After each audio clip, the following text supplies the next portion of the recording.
발생을 했어요. 좀 잠잠해지는가 했는데 80대 남성이 해외여행 다녀온 일도 없고 누구한테 감염되었는지도 모르는 채 지금 확진 판정이 나서 이게 지역사회로 퍼져나가는 것이 아닐까 상당히 우려되는 상황입니다. 여러분이 많은 기도를 해야 할 것 같습니다. 이게 가장 우려되는 상황인데 지금까지 그래도 한국은 중국에서 발원했고 엄청나게 많은 숫자가 지금 죽고 병에 걸려 있는데 또 일본도 우리보다 한 3배 이상 이렇게 지금 배에 있는 사람까지 한 훨씬 더 많죠. 그렇게 되어 있지만 그에 비해서 한국은 참 환자가 그렇게 많지 않고 아직 죽은 사람이 없습니다. 물론 초동 대처를 잘한 것도 있고 하지만 무엇보다도 우리 한국의 교회가 또 여러분과 제가 좀 보태서 기도하는 것이 큰 힘이라고 믿습니다. 2018년에 중국에서 추방당했던 어떤 선교사 내외가 우한에 아직 남아있는 선교사를 통해 들은 소식을 이렇게 전해온 내용이 있습니다. 2월 1일에 이제 올라온 것인데요. 이 우한 지역이 2019년에 시진핑 주석이 야심차게 종교를 컨트롤하고 그 선교사를 이렇게 추방하려는 아예 기독교를 해체시키는 모범 지역으로 시범 지역으로 삼은 것이 우한이었다고 합니다. 그래서 그곳의 교회 핍박이 가장 심해서 우한에만 48개의 지하 교회들이 강제로 폐쇄가 되었습니다. 그런데 주님의 특별한 은혜로 이제 그 지금 고고하시는 선교사님 통해서 개척된 그 교회들은 아직은 보호되고 있다고 그렇게 보호하고 있어요. 그래서 2018년 말에 그 몇 사람을 제외한 거의 모든 선교사들이 다 추방을 당했습니다. 그런데 그곳 신문에 나기를 그 종교 규제 정책을 실행하는 그 부서의 가장 높은 사람이 그 폐렴에서 사망한 공무원 가운데 제일 첫 번째로 그 사람이 죽었다고 해요. 그러면서 하나님이 왜 하필 그 우한 지역에 그런 역병이 들게 했는지 얘기를 하면서 아무쪼록 이번 기회를 통해서 교회를 핍박하는 일이 좀 잦아들기를 위해서 기도해달라고 부탁을 합니다. 그 우한 지역의 교회당을 파괴시키고요. 우한뿐이 아니겠죠. 성경책을 불태우고 교회 십자가를 내리게 하고 또 교회당마다 CCTV를 설치해서 감시하고 또 예배 전에 시진핑 그 공산당 찬양하게 하고요. 또 교회당의 시진핑 그 초상을 걸게 하는 그리고 교회 지도자들을 막 잡아 가두고 집회를 봉쇄하는 그런 일들이 계속 진행되어 왔었습니다. 그래서 이런 기회에 더 이상 하나님 대적하지 않도록 어떻게 해서든지 그 관리들도 주님의 메시지를 듣고 회개하고 올바르게 통치할 수 있도록 기도해달라고 부탁을 하고 있습니다. 그리고 그 중국 그리스도인들이 더욱 기도에 힘쓰면서 생명의 방주 사명을 잘 감당할 수 있도록 이때가 영혼 추수의 가장 좋은 시기와 기회가 될 수 있다고 그렇게 부탁을 하고 있습니다. 어떤 재난이 일어났을 때 반드시 그 피해자들이 죄지어서 그렇다 이렇게 말할 수는 없죠. 예수님도 누가복음에 보면 실로암 망대가 무너져가지고 18명이 죽은 것이 그 사람들이 너희보다 죄가 더 많아서 그런 줄 아느냐? 아니다. 너희도 회개하지 않으면 이와 같이 망하리라고 말씀하셨습니다.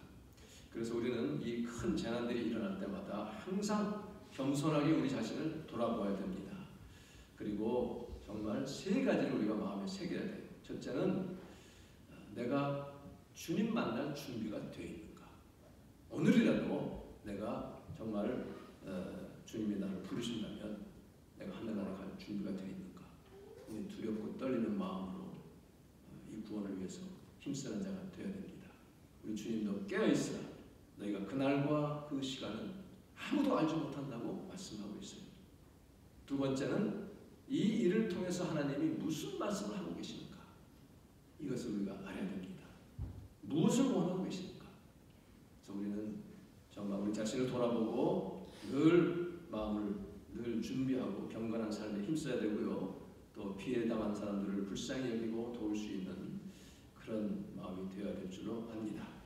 그리고 또 한 가지 중요한 것은 이러한 일들을 통해서 사람들이 정말 하나님께 많이 돌아오기를 위해서 기도해야 될 줄로 압니다.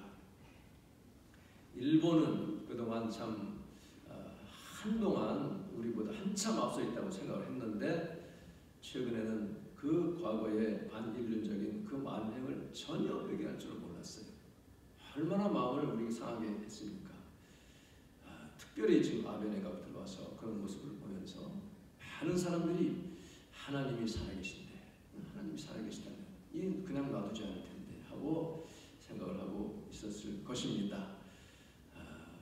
지금이라도 깨닫고 참 고개를 숙이기를 우리가 참 기도합니다. 과거 기독교 초기에 로마 황제들 가운데 기독교를 박해한, 심하게 박해한 황제들을 이렇게 쭉 보면요, 거의 대부분, 거의 전부 거의 예외 없이 마지막이 참 비참했어요. 교회를 핍박하고 죽이고 했던 그런 사람들은 암살을 당하든지 심한 병에 걸려서 괴로워하다가 죽든지, 심지어 어떤 황제는 그렇게 박해를 하다가 자기가 죽을 병에 걸리니까 그제서야 그 목회자를 불러서, 지도자를 불러가지고 날 위해서 기도해달라 이렇게 했다는 겁니다. 그리고는 일주일 만에 세상을 떠났다는 기록도 있습니다. 일본은 지금도 너무나 많은 죄를 쌓고 있어요. 회개할 줄 모르는 그 일본, 지금 전 세계가 보는 데서 조금씩 침몰하고 있는 것 같습니다. 그곳에 있는 그리스도인들, 많은 불쌍한 영혼들을 위해서 우리가 기도해야 될 줄로 압니다. 순종의 기쁨과 복. 순종이 쉬운 게 아니에요. 그런데 순종하면 정말 기쁨이 있고 거기에 따른 엄청난 복이 있습니다. 이거는 누가 주는 것도 아니고 이 세상에서 얻을 수 있는 것이 아니에요. 그렇지만 그 복이, 하나님이 내게 그런 복을 주시면 이것이 이렇게 세상에서 누릴 수 있는 것까지도 주님이 허락하신다는 것을 우리가 알 수 있습니다. 하나님의 부르심, 하나님의 뜻이 무엇인가를 알고 그것을 그대로 순종하면 정말 큰 기쁨이 있고 복이 넘칩니다. 근데 그것을 알아도, 하나님의 뜻이 이렇다는 것을 알아도 나를 죽이고 순종한다는 게 쉬운 게 아닙니다. 결국은 내 자아가 죽는 경험을 해야 돼요. 어떤 사람은 자기가 전혀 원치 않았는데 이거 제3자로 얘기하려면 참 어렵죠. 이 목회자가 될 사람과는 절대 결혼하지 않으려고 마음을 굳게 먹었어요. 그런 생각이 없었어요. 근데 친척들한테 몰려서 엄격결에 이제 목회자 후보생을 소개를 받았어요. 하도 주변에서 난리를 치니까 그냥 가서 얼굴만 내밀고 이제 인사만 하고는 그냥 빠이빠이 하려고 나갔는데, 그날 저녁에 기도하는데 주님께서 알려주신 겁니다. 그 사람이 내 신랑감이다. 그 전부터 참 기도할 때마다 자꾸 이렇게 너는 목회자랑 결혼할 것이다. 그런 그 영감이 자꾸 오니까 난 아니야 하고 고집을 부리며 기도를 더 이상 안 했는데 드디어 몰려서 만나게 되니 그렇게 됐습니다. 더 이상 버텼다가는 하나님이 진노하실 것 같아서 결국 자기 고집과 생각을 꺾고 자아를 죽이느라고 하나님의 그 뜻이 그렇다는 것을 분명히 알고 있었기 때문에 일주일 동안을 거의 죽을 지경으로 알았다는 거예요. 저도 그 일주일 동안 죽을 지경으로 알았다는 것을 최근에 알았습니다. 그런데요, 결국 자아를 죽이고 하나님께 순종을 하기로 한 거예요. 그 일주일 걸렸습니다. 그렇고 났더니 참 큰 복의 문이 열린 것입니다. 물론 고장군과 함께 열리긴 했지만 참 그 이후로 하나님이 베풀어 주신 그 놀라운 은혜와 그 기쁨은 아무도 빼앗을 수 없는 그 은혜를 참 고백을 하고 있습니다. 우리의 순종은 사실 아브라함의 순종에 비할 바가 못 되죠. 아브라함이 순종한 거 보십시오. 어떻게 그럴 수가 있어요? 내 아들, 사랑하는 독자, 그러니까 아들이 둘이 있잖아. 이스마엘이 있잖아요. 그 이스마엘이 아니라 네 사랑하는 네 독자, 그러니까 독자와 your only son, 이게 바로 하나님의 독생자 예수님을 가리키는 그런 말이죠. 그때는 아브라함은 그런 거 몰랐죠. 그 아브라함의 정말 그 기념비적인 monumental obedience, 그런 순종이 있었기 때문에 그는 우리 믿음의 조상이 됐고, 그 아브라함을 통해서 다윗 그 위로 다윗의 자손 예수 그리스도께서 우리의 구주로 오신 것 아닙니까? 그래서 아브라함은 순종의 본이 된 사람이요, 궁극적인 정말 이 supreme example은 예수 그리스도죠. 예수님이 아버지 하나님께 복종하여 순종하여 자신을 우리를 위해서 내주심으로 말미암아 우리에게 구원의 놀라운 그 은혜와 기쁨이 오게 된 것입니다.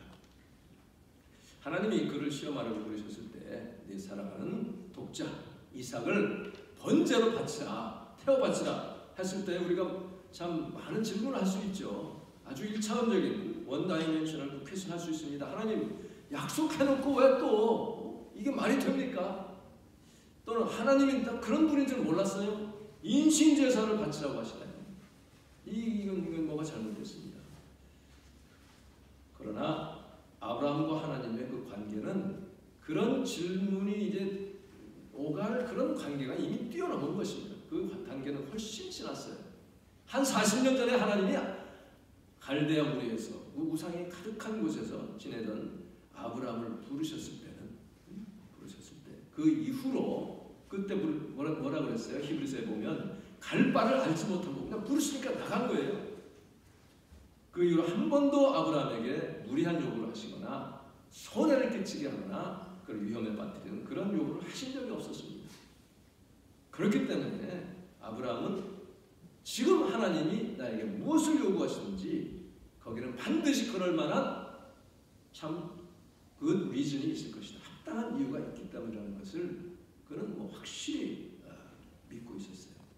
그만큼 하나님과 아브라함 사이에 단단한 신뢰의 관계가 세워져 있었습니다. 여러분이 작은 일에 자꾸 순종하면서 하나님의 그 복을 누리며 나가다 보면 정말 하나님과 여러분 사이에는 끊을 수 없는 단단한 신뢰의 관계가 세워질 줄로 믿습니다.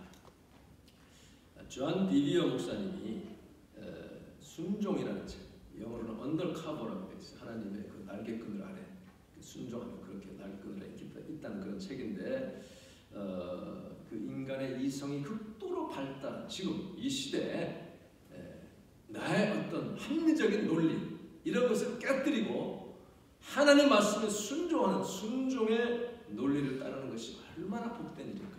그것이 어려운 일이지만 이것이 정말 귀한 일이고 복된 일이라고 하는 것을 자기 경험과 함께 풀어나가고 있어요. 근데 이분의 책이 참 흥미로운 것은 그는 미국 백인 목사님이잖아요. 아주 미남입니다. 지금 이제 나이가 많이 들었지만 젊을 때 보면. 그리고 이 책이 21세기 들어서 2001년에 나왔어요. 2001년에 나오고 제가 벌써 한 10여 년 전에 읽은 기억이 납니다. 지금의 시대는 그때도 그렇고요. 모든 것을 지금 상대화시키는 relativize하는 그런 시대잖아요. 그런 시대에 이 순종이라는 책 굉장히 아주 중요한 정말 귀한 책입니다. 그는 이렇게 말해요. 예수께서 경고하신 것처럼 마지막 때에 교회에 불법이 상할 것이다. 나더러 주여 주여 하는 자마다 다 천국 들어가는 것이 아니다. 다만 하늘에 계신 내 아버지의 뜻대로 행하는 자라야 천국에 들어갈 것이다 하는 말씀, 마태복음 7장 21절이죠. 말씀을 하면서 우리가 예수 믿을 때 죄인의 기도하자, sinners prayer 하잖아요. 내가 예수 죄인입니다. 주 예수님 영접합니다. 그렇게 하면 그냥 자동적으로 천국으로 이 안전지대가 보장된다고 가르치고 있는데 이것이 잘못됐다는 거죠. 왜냐하면 그것만 가르치고 하나님의 명령을 따르는 그 순종의 부분을 철저히 가르치지 않기 때문에 이것이 결국은 나중에 많은 후회와 문제를 안게 될 것을 말하고 있습니다. 그러면서 이분이 자기가 기도하는 중에 보게 된 무서운 환상을 말합니다. 그 환상 때문에 그는 자기의 사역에 손들일째 바뀌어낸 것을 고백을 해요. 나는 큰 무리를 보았다. 사람들이 무수히 많았다. 한 번도 본 적 없는 거대한 무리였다. 그들은 천국 문 앞에서 입성을 기다리고 있었다. 주님이 이런 말씀하실 것을 기대하면서 잘하였도다 착하고 충성된 내 종들아, 나와서 창세로부터 예비된 아버지 나라를 상속하라. 이렇게 말씀하실 것을 기대하고 있는 사람들을 향해서 주님이 말씀하시길, 불법을 행하는 자들아 내게서 떠나라. 이게 바로 마태복음에 있는 말씀 아니에요. 그 말을 들은 그 많은 사람들은 얼굴이 넋이 나가서 충격과 공포와 고통에 일그러졌습니다. 나는 예수 믿는다고 고백했고, 난 기독교 신자인데 당연히 천국 갈 줄로 정말로 믿고 있었는데 정말 진정한 죄가 무엇인 줄 몰랐다는 것이죠.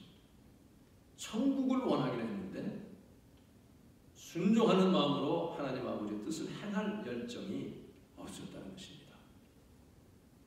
그러면서 솔로몬의 그 맨 마지막 말이죠. 전도서 맨 끄트머리, 일의 결국을 다 들었으니 하나님을 경외하고 그 명령을 지킬지어다.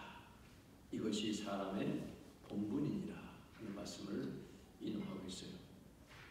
그러니까 자기 경험을 얘기하는데, 그러니까 올랜도 어느 대형 교회 부목사로서 이제 고등부 담당하는 목사가 됐습니다.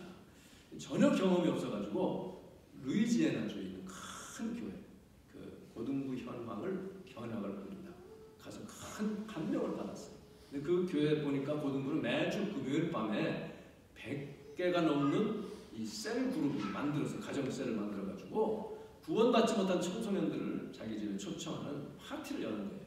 함께 먹고 마시고 그리고서 교제한 다음에 CCM 찬양을 크리스찬 뮤직을 듣고, 그리고 나서 이제 성경 공부 토요일 하고, 그래서 이제 구원을 주제로 대화를 나눕니다. 그래서 많은 학생들이 예수를 믿게 됐다, 구원받는 학생들이 많이 생겼다는, 거기에 이제 큰 감명을 받았어요. 그래가지고 와서는 담임 목사님에게 막 보고를 합니다.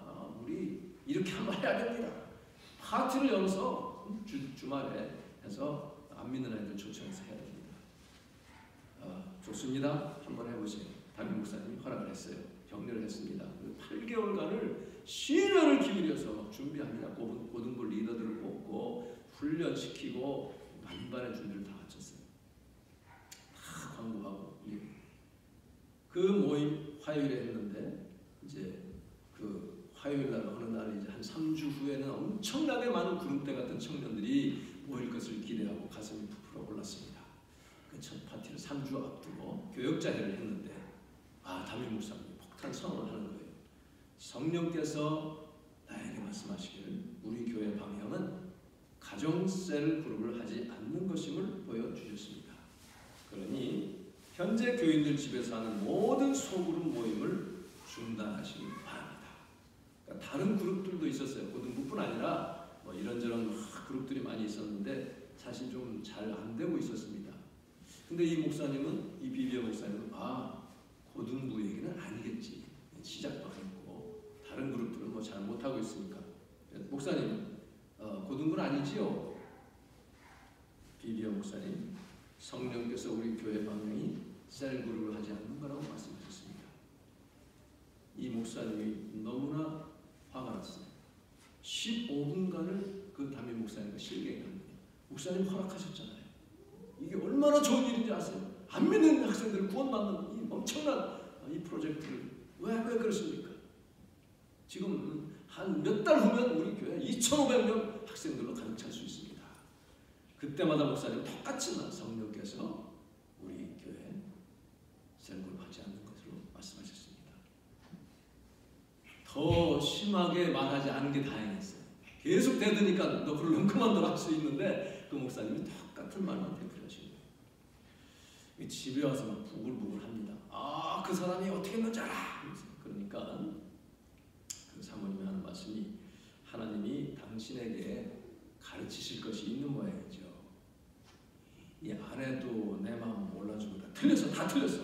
분별도 못하고 말이야 하면서 이제 씩씩거리다가 창밖을 보고 있는데 성령께서 말씀하십니다. 짠, 너 지금 누구의 사역을 하고 있냐? 내 사역이냐? 네 사역이냐? 그야 주님 사역이죠. 아니다. 너는 네 사역을 하고 있다. 하면서 더 충격적인 말씀하십니다. 내가 올랜도에 있는 모든 청소년을 그 일로 다 구원한다 할지라도 너는 내가 세운 이 담임 목사에게 충성하지 않고 복종하지 않은 것 때문에 심판을 받을 것이다. 그러면서 네가 네 길을 고집한다면 네가 교회에 분열의 씨를 퍼뜨리는 것이다. 이렇게 말씀하는 거예요. 디비전을 이제 해석하는 디비전이 나이라는 게 둘이요. 비전이 둘이라는 거예요. 비전이 둘이면 갈라질 수밖에 없는 것이죠. 그래서 결국은 이 비비어 목사님이 성령의 음성을 따라 담임 목사에게 전화를 합니다. 전화해서 제가 무례했습니다. 용서해 주세요. 하고 하니 그 목사님이 너그럽게 용서를 해주세요. 근데 그 하나님이 또 뭐라고 하시냐면 너 그러면 아이들에게 뭐라고 알려줄 거냐? 이거 취소된 거를. 그러니까 여러 가지 생각이 나는 거예요. 야 얘들아 뭐야? 말이지 우리 목사님이 하지 말랬다. 그렇게 할 것이냐? 너 그렇게 할래? 하고 또 주님이 물으신 거예요. 그게 아니라는 것을 알죠. 결국 24명 리더들에게 주말에 다 뭐 얘들아 참 기쁜 소식이 있다. 뭔데요? 하나님이 우리를 구해 주셨다. 우리는 하나님의 뜻이 아닌 일을 할 뻔했어. 좋아요. 애들이 정말 기뻐하는 거예요. 그러니까 자기가 하나님의 뜻을 어길 뻔했던 그것을 주님이 깨닫게 해주신 것을 기뻐서 자기 그 기쁨이 아이들에게도 전달이 된 것입니다. 그때 그 24명의 리더들은 지금 많은 이들이 전임 사역자로 훌륭히 사역하고 있다고 보고를 하고 있습니다. 그 오소리티에 순종하는 거, 이 참 한국도 요즘 마찬가지죠. 한국은 더 심한 것 같아요. 그러면서 이분은 자기 아들이 초등학교 3학년 때 일을 소개합니다. 에디슨이라는 그 아들이 어느 날 뾰족해가지고 막 울먹거리면서 얘기해요. 선생님이 나만 찍어가지고 나를 그렇게 잘못했다고 한다는 거예요. 그러면서 내가 잘못 안 했는데 내가 떠들지 않았고 애들이 막 시시덕거리고 나 옆에서 보고만 있었는데 선생님이 나만 찍어가지고 너 왜 확 소리 지르고 했다는 거예요. 그때에 그 엄마가 너 그때 어떻게 했느냐? 제가 안 했기 때문에 선생님한테 막 얘기했죠. 난 안 했어요. 그랬더니 선생님이 더 화를 내고 그랬다는 거죠. 그래서 이 목사님이 이제 얘기를 해줍니다. 자기 과거의 경험을 또 얘기하면서 이 얘기와 또 다른 아주 억울하게 당할 뻔했던 것을 자기가 쫓겨날 뻔했어. 교회에서 어떤 분이 고등부 어떤 그 위에 계신 책임자가 자기 아들이 이 비비어 목사님의 설교를 듣고 막 굉장히 컨빅션을 받아가지고 막 그러는 고통하는 그런 모습을 보고 그 아버지가 이 담임 목사를 쫓아내려고 한 거예요. 그게 뭐냐면 자세히는 안 나왔지만 그 집에는 모든 아주 그냥 더러운 것들이 막 진행이 되고 있었습니다. 그러니 그 집안이 그런데 내가 어떻게 건강한 생활을 하겠습니까? 그런 얘기를 했던 것 같아요. 그래서 그 목사님은 모든 이제 증거가 다 잡혔어요. 그 자기를 쫓아내려고 하던 분이 그걸 가지고 이제 담임 목사님을 만나고 이렇게 책임자를 만나려고 하는데 45분간을 스트럭을 하는 것입니다. 성령님께서는 만나지 말기를 원하시고 자기는 이거 아니면 내가 쫓겨나는데 지금 큰일 났어요. 지금 아기는 자기 아내는 애를 임신하고 있고 갈 데도 없고 이거 큰일 났어요. 집도 샀는데 근데 성령님은 그러지 말라고 자꾸 하시는 거예요. 그래서 결국은 그렇게 하지 않았습니다. 내버려뒀어요. 그리고 나서 그분과 자기 상관과 화해를 했고요. 그래서 담임 목사님도 결정을 했다가 쫓겨나는 것을 결정했다가 마음을 바꿨어요. 하나님께서 마음을 돌려주셔가지고 안 나가게 되고 그래서 결국은 하나님이 알아서 그분을 처리를 해주시는 거예요. 자기가 밝히지 않았고 그저 이렇게 문제가 생겨가지고 그분이 떠나게 되고 자기는 남아있게 돼서 정말 하나님의 은혜를 체험한 것을 이제 아이한테 얘기를 합니다. 그러면서 뭐라고 하는 거예요? 내 잘못이 아니면 난 선생님 아니기 때문에 막 따졌어요. 그랬더니 그 엄마가 하는 말이 그래서 문제가 생기는 거다. 너는 권위 앞에서 너를 정당화하고 있거든. 네가 너를 변호하면 하나님은 너를 변호해 주지 않으신단다. 그러면서 이제 성경 구절 로마서 12장 19절에 보면 내가 친히 원수를 갚지 말라 진노하심에 맡기라 이런 말씀들을 얘기를 해줬습니다. 그래서 결국 그 아이가 그 다음날 선생님한테 가서 선생님 제가 잘못했습니다. 제가 이렇게 버릇없이 막 대드는 걸 용서해 주세요. 했더니 그 선생님이 용서해 주셨어요. 그리고는 The Student of the Week 그 주의 학생으로 뽑아줬어요. 그리고 나서 연말에는 The Student of the Year 그 해의 학생으로 뽑혔다는 그런 아주 기쁜 보고를 여기서 하고 있습니다. 그러니까 자기가 자기를 변호하려고 했으면 하나님이 안 해주시나. 그러나 내가 하나님 앞에서 정말 내 할 일을 잘하고 겸손하게 그 관계를 잘 유지할 때 하나님께서 다 변호해 주시고 하나님께서 다 채워주신다는 그런 그 순종의 기쁨과 복을 이렇게 나누고 있습니다. 아브라함은 순종을 잘함으로 엄청난 복을 받았죠. 참 이 아브라함이 받은 복은 뭐 이루 헤아릴 수가 없는 것 아니겠어요? 아브라함이 하나님을 믿음에 하나님이 그것을 그의 의로 여기셨다. 그 믿었다는 것이 그냥 머리로 믿은 게 아니죠. 믿고 순종한 거 아니에요. 자기 아들을 믿음으로 바친 거나 마찬가지입니다.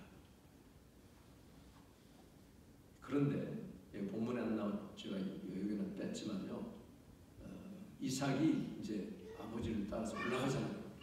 아버지 그 불도 있고 나무도 있는데 번제했을 양이 어디 있습니까? 그때 아브라함이 뭐라 그래요? 하나님이 자신을 위해서 친히 예비하시리라. 그러니까 아브라함은 지금 뭐 양이 거기 걸릴 거라는 걸 예상을 못 하고 있어요. 근데 그 입에서 그 말이 나오는 겁니다. 참 놀라운 고백이죠. 그리고 그 전에 사환들에게도 여기 남아 있으라. 내가 가서 예배하고 하나님께 예배하고 제사를 드리고 같이 내려오겠다고 하는 거예요. 그것을 히브리서는 뭐라고 해석합니까? 하나님이 죽은 자 가운데서도 이삭을 죽여도 살릴 것을 믿었다는 거죠. 그런 믿음은 내가 믿어야지 해서 나오는 게 아니에요. 그냥 나오는 거예요. 저절로. 여러분의 입에서 그런 믿음의 고백이 나오기를 바랍니다. 주님과의 관계가 제대로 되어 있으면 불가능하고 절망적인 상황에서도 하나님이 이거 그 뛰어넘는 그 상황에 대한 고백이 입에서 나오는 것입니다. 여러분 이삭이 순종함으로 얼마나 또 복을 받았습니까? 그 내용을 쭉 보면요. 나무를 벌려놓고 이삭을 딱 결박해가지고 다 눕히는데도 하나 저항을 하지 않아요. 아버지가 나를 잡으시는구나. 나는 오늘 가는 날이구나. 그리고 더 이상 뭐 그 나이가 얼마든지 아버지를 이길 수 있는 그런 나이인데도 사실 이삭의 생애를 보면요. 그 아버지에 비해서 한 일이 없어요. 보세요. 우물 몇 개 그냥 파고 양보하고 양보한 것밖에 없습니다. 그런데 성경에 보면 이삭이 큰 부자가 됐다고 했어요. 100배나 결실을 하고 마침내 거부가 됐다. 제 큰 아들이 이삭이잖아요. 중학교 때인가 뭐라고 하더라고요. 이삭을 보니까 뭐 한 게 없네. 아무것도 한 게 없는데 그거 참 복을 받았네. 그런 얘기를 해요. 맞아. 이삭은 순종해서 복 받았어요. 양보하고 순종했을 때 하나님이 정말 엄청난 복을 주셨습니다. 존 비비어의 간증처럼 자신의 논리를 세우지 않고 순종의 논리를 따를 때 오는 그 승리, 그 기쁨, 그 복 우리 삶에도 충만되기를 바랍니다. 하나님이 나와 함께 하시고 이것도 하나님 허락하신 것이다. 하나님께서 나를 더 좋은 길로 반드시 이끄시리라 하는 믿음 가지고 하나님의 뜻을 묻고 그 뜻에 순종할 때 여러분의 삶에 열린 문의 복이 있기를 주님의 이름으로 축원합니다.